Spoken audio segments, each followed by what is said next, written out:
AP CM Chandrababu Naidu ఢిల్లీకి వెళ్లబోతున్నారు. సాయంత్రం 5 గంటలకు సచివాలయం నుంచి గన్నవరం బయలుదేరతారు. అక్కడి నుంచి ప్రత్యేక విమానంలో ఢిల్లీకి వెళ్లబోతున్నారు సీఎం. రాత్రి 7:30 ఢిల్లీలో ల్యాండ్ కాబోతున్నారు.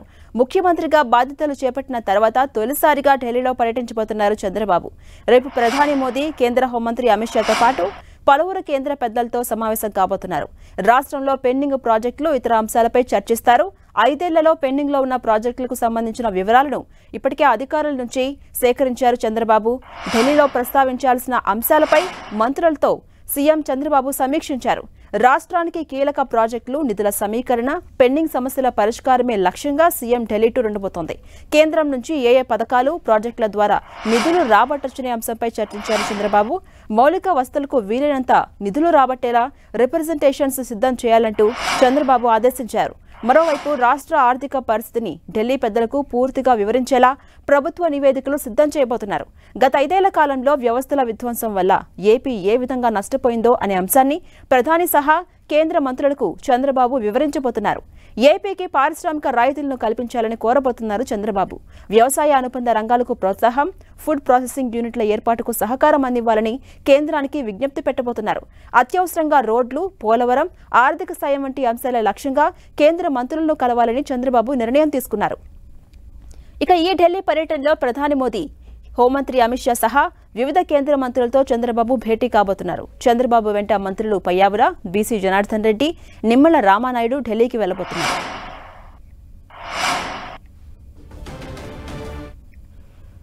ఇదే అంశంపై మరింత సమాచారం మా ప్రతినిధి ఢిల్లీ నుంచి గోపి అందిస్తారు. గోపి, ఏపీ ముఖ్యమంత్రి చంద్రబాబు ఇవాళ ఢిల్లీకి రాబోతున్నారు. ఎన్ని గంటలకు అక్కడికి చేరుకునే అవకాశం ఉంది? ఎవరెవరితో ఇవాళ రేపు సమావేశం కాబోతున్నారు? ప్రధానంగా ఏ అంశాలపై చర్చించే అవకాశం ఉంది? డీటెయిల్స్ ఏంటి? ముఖ్యమంత్రి అయిన తర్వాత చంద్రబాబు తొలిసారి ఢిల్లీకి రాబోతున్నారు. 4వసారి ఆయన ముఖ్యమంత్రి అయ్యారు. ఆంధ్రప్రదేశ్ రాష్ట్రానికి, ఉమ్మడి రాష్ట్రానికి, ఆ తర్వాత విభజిత రాష్ట్రానికి 2 సార్లు ఆయన ముఖ్యమంత్రి అవ్వడం జరిగింది. సో రాష్ట్రానికి సంబంధించిన అంశాలను కేంద్రం వద్ద, కేంద్ర ఆర్థిక సహకారం అనేది ఇప్పుడు చాలా అవసరం రాష్ట్రం ఉన్న ఆర్థిక పరిస్థితుల నేపథ్యంలో. సో రాష్ట్రానికి సంబంధించిన పెండింగ్ అంశాలు, అలాగే రాష్ట్ర ఆర్థిక పరిస్థితిని కేంద్రానికి వివరించేందుకు కేంద్ర బడ్జెట్ ప్రవేశపెట్టబోతున్నారు. సో అంశాల వారీగా కేంద్ర బడ్జెట్లో రాష్ట్రానికి పెద్దపీట వేయాలన్న అంశాలని, విజ్ఞాపనలు ఇటు కేంద్ర మంత్రులకు ఇవ్వబోతున్నారు. ఈరోజు రాత్రి 7:30 గంటలకు ఆయన ఢిల్లీ చేరుకుంటారు. అనంతరం అశోక 50 నివాసంలో ఆయన ఉండడం జరుగుతుంది.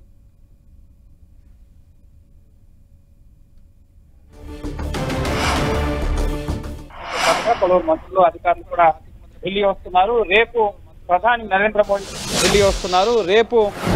నరేంద్ర మోడీతో ఆయన భేటీ కాబోతున్నారు. ఎన్డీఏలో కేంద్రంలో భాగస్వామిగా ఉంది టీడీపీ పార్టీ. కేంద్రంలో మంత్రి పదవులు కూడా ఉన్నాయి కాబట్టి సో మర్యాదపూర్వకంగా తొలిసారి ఆయన ముఖ్యమంత్రి అయిన తర్వాత ఇటు ప్రధాని మోడీని మర్యాదపూర్వకంగా కలిసి రాష్ట్రానికి సంబంధించిన అనేక అంశాలు, ప్రస్తుతం ఉన్న రాష్ట్ర ఆర్థిక పరిస్థితి, అలాగే పెండింగ్ అంశాలు ఏమున్నాయి వాటిని త్వరితగతిన పరిష్కరించాల్సిందిగా అనేక విజ్ఞాపనలు ఇటు ప్రధాని మోడీకి ఇవ్వబోతున్నారు. ఇందులో భాగంగా రాష్ట్ర విభజన పెండింగ్ అంశాలతో పాటుగా ఇటు సహకారం, కేంద్ర రాష్ట్ర పథకాలకి నిధులు ఇవ్వాలి, అలాగే ఇండస్ట్రియల్ కారిడార్స్, ముఖ్యంగా పారిశ్రామిక రాయితీలు, ఈ విధంగా అనేక అంశాలకు సంబంధించి ఇప్పటికే ఆంధ్రప్రదేశ్ వివిధ మంత్రిత్వ శాఖల వారీగా ఉన్నతాధికారులతో రివ్యూలు, సమీక్షలు జరిపి ఏ అంశాన్ని కేంద్రం నుంచి రాబట్టవచ్చు, కేంద్రం నుంచి ఎక్కడ వెసులుబాటు ఉంది నిధులు తీసుకురావడంలో అన్న విషయాలని ఆయన సమీక్షించడం జరిగింది. సో వాటన్నిటికి సంబంధించిన విజ్ఞాపన పత్రాలను కూడా ఇప్పటికే సిద్ధం చేశారు. ఇక రేపు వరుసగా ప్రధాని నరేంద్ర మోడీ, అలాగే కేంద్ర హోంమంత్రి అమిత్ షా, అలాగే ఆర్థిక మంత్రి నిర్మలా సీతారామన్, రోడ్లు రహదారుల శాఖ మంత్రి నితిన్ గడ్కరీ, అలాగే కేంద్ర జలశక్తి మంత్రి సిఆర్ పాటిల్ ను కలవబోతున్నారు. మంత్రిత్వ శాఖ, అలాగే ఆరోగ్య శాఖ మంత్రి జేపీ నడ్డాను కూడా ఆయన కలవబోతున్నారు. సో మంత్రిత్వ శాఖల వారీగా ఉన్న పెండింగ్ అంశాలన్నింటినీ కూడా ఇప్పటికే ఒక లిస్ట్ గా ప్రిపేర్ చేసి వాటన్నింటినీ కూడా కేంద్ర మంత్రులకు ఇచ్చి త్వరగా వీటన్నింటినీ కూడా క్లియర్ చేయాలి అని చెప్పి కోరే అవకాశం ఉంది. సో ఇప్పుడు కొంత స్పీడప్ అయ్యే అవకాశం కనిపిస్తుంది. ఎన్డీఏలో భాగస్వామిగా ఆంధ్రప్రదేశ్ నుంచి ఉన్న టీడీపీ కేంద్రంలో భాగస్వామిగా ఉంది కాబట్టి సో ప్రభుత్వ పరంగా త్వరితగతిన ఇటు కేంద్రం నుంచి వచ్చే సహకారం కానీ, నిధుల విడుదల కానీ, ఇటు ప్రాజెక్టుల అలొకేషన్స్ కి సంబంధించి కానీ ఇవన్నీ కూడా త్వరితగతిన కేటాయించే అవకాశం ఉంటుంది కాబట్టి సో ముఖ్యంగా వేగంగా పనులు జరిగే అవకాశం ఉంటుంది. సో ఫాలోఅప్ కూడా ఉన్నట్లయితే కనుక కేంద్రంలో నుంచి రామ్మోహన్ నాయుడు, అలాగే తొమ్మసాని చంద్రశేఖర్ వీళ్ళు మంత్రులుగా ఉన్నారు కాబట్టి సో పెండింగ్ అంశాలని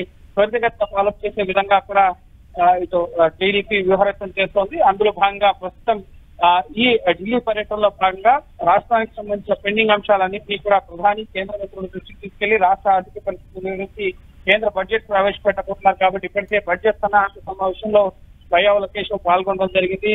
రాష్ట్రానికి ముఖ్యంగా పెండింగ్ అంశాలు ఏవే ఉన్నాయి, అలాగే అమరావతి నిర్మాణానికి సంబంధించి నిధులను కేటాయించాలి కేంద్ర బడ్జెట్ లో, మౌలిక వసతుల కల్పనకు సంబంధించి అని చెప్పుకోవడం జరిగింది. అలాగే పోలవరం R&R ప్యాకేజ్ తో పాటుగా రాష్ట్రానికి సంబంధించిన పెండింగ్ నిధులు జీఎస్టీ బకాయిలు కానీ, అలాగే పారిశ్రామిక కారిడార్ల ఏర్పాటుకు సంబంధించి కూడా సహకారం అందించాలని చెప్పి కేంద్ర ఆర్థిక మంత్రి విజ్ఞాపనలు ఇచ్చారు. సో వాటన్ని ఫాలో అప్ లో భాగంగా ఇటు చంద్రబాబు నాయుడు ప్రధాని అలాగే కేంద్ర మంత్రులందరినీ కూడా కలిసి విజ్ఞాపనలు అందించబోతున్నారు. మరోపక్క ఇటు ఎన్డీఏల భాగస్వామిగా ఉన్న జేడీయూ ప్రత్యేక హోదాని డిమాండ్ చేస్తున్న పరిస్థితుంది. సో ఇప్పుడు ఏపీకి ప్రత్యేక హోదా ముగిసిన అధ్యాయం అని చెప్పి కేంద్రం చెప్తున్న నేపథ్యంలో ఆ అంశానికి కూడా ముఖ్యంగా ప్రత్యేక హోదా లేక ప్యాకేజా ఈ అంశాలు కూడా ప్రధానంగా చంద్రబాబు ఢిల్లీ పర్యటనలో కేంద్రంతో ప్రస్తావన వచ్చే అవకాశం ఉంది. సో చూడాలి కేంద్రం ఎంతవరకు చంద్రబాబు అలాగే టీడీపీ ప్రభుత్వ విజ్ఞాపనలకు ఎన్డీఏలో భాగస్వామిగా ఉన్న ప్రస్తుతానికి ఎంతవరకు ప్రాధాన్యత ఇస్తుంది, ఎంత త్వరితగతిన ముఖ్యంగా పెండింగ్ అంశాలను క్లియర్ చేస్తున్నారని మనం వేచి చూడాలి.